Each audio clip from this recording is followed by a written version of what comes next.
Hey guys, and welcome back to Vacation Vibes. My name is Vanessa, and today I'm going to share 3 tips to making your solo cruise experience the best one ever.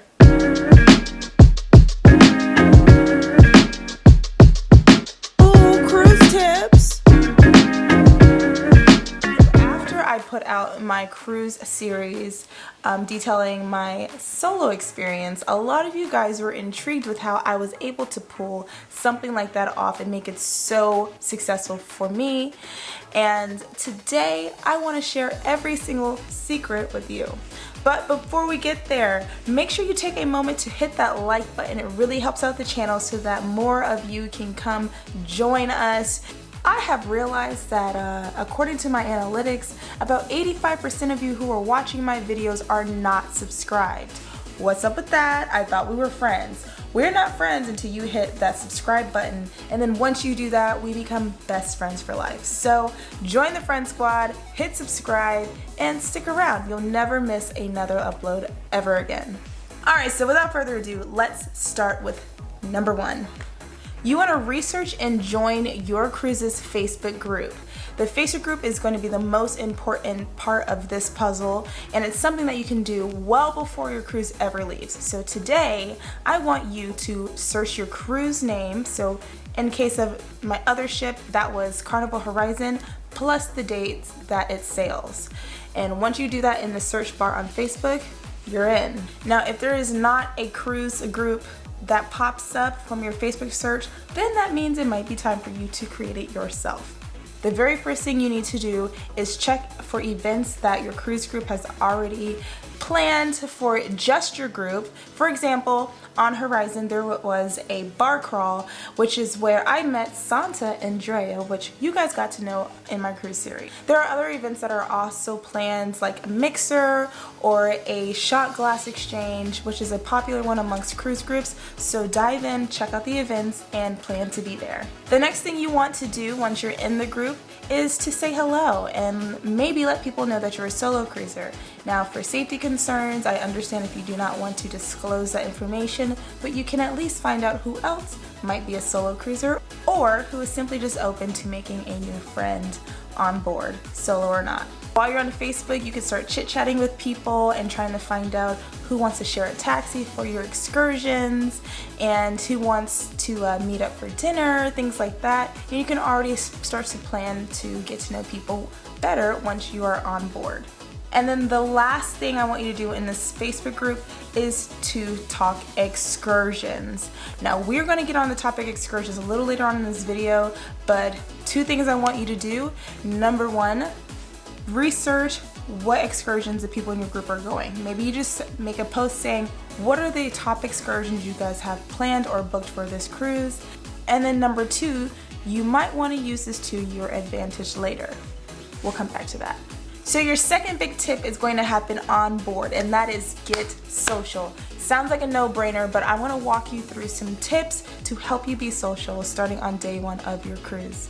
So if you don't know where to start, on the very first day of your cruise, everybody will be concentrated on the Lido decks, the top decks, and the bars of the ship. So find one that you like and feel most comfortable with and sit at a bar or sit at the pool and get ready to mingle with the people around you. Everybody's going to be in a great mood because vacation is about to start. So this is a great time to really get to know people and start making some friends. Now, there are 2 other things that you can do beyond day 1 to continue meeting people and being social. The first thing is signing up for activities and contests, as well as going to the same activities, going to karaoke, going to different shows where there's crowd participation, where people might get to know your name or your face, and playing games. It is a great way to put yourself in front of people without actually having to go up to them. In my experience, playing games and being in interactive places really draws attention to yourself, and it causes people to go want to say hi, like, hey, I recognize you from bingo. And people will automatically get to see a snapshot of who you are and are gonna be intrigued and want to make friends. And the second thing that you can do is to get an assigned dining time. So on Carnival, you have options. You can do your time dining, or you can do an assigned dining time.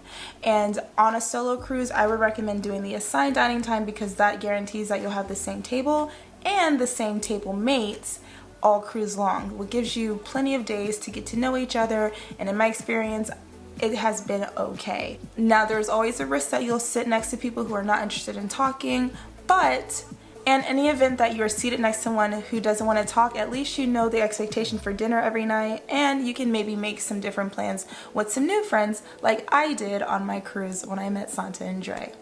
Alright, and that brings us to tip number 3, and I'm just going to call this one excursions, because this is the one that helped me out even more than the Facebook group and even more than being social. And maybe you're not an extrovert or introvert like myself, and being social might be hard, so this is how you can thrust yourself into a situation without trying very hard. First part of the excursion tip is sign up for excursions that will 100% put you around the most people possible. So for my last cruise, I chose 2 excursions which I knew there would be a lot of people on. First was the party boat to Dunn's River Falls in Jamaica. That actually gave me 2 opportunities to be around a lot of people. And 2 was Mr. Sancho's, which I know is the most popular destination in Cozumel. The other reason why I signed up for these particular excursions is because I saw some people talking about the party boat excursion on the Facebook group, which I told you we'd get back around to that, and I was like, okay, there's a good amount of people liking this post, and there's a good amount of people saying that they signed up for this excursion, so honestly, I couldn't lose. Mr. Sancho's also is going to liven me up with the included unlimited drinks and food.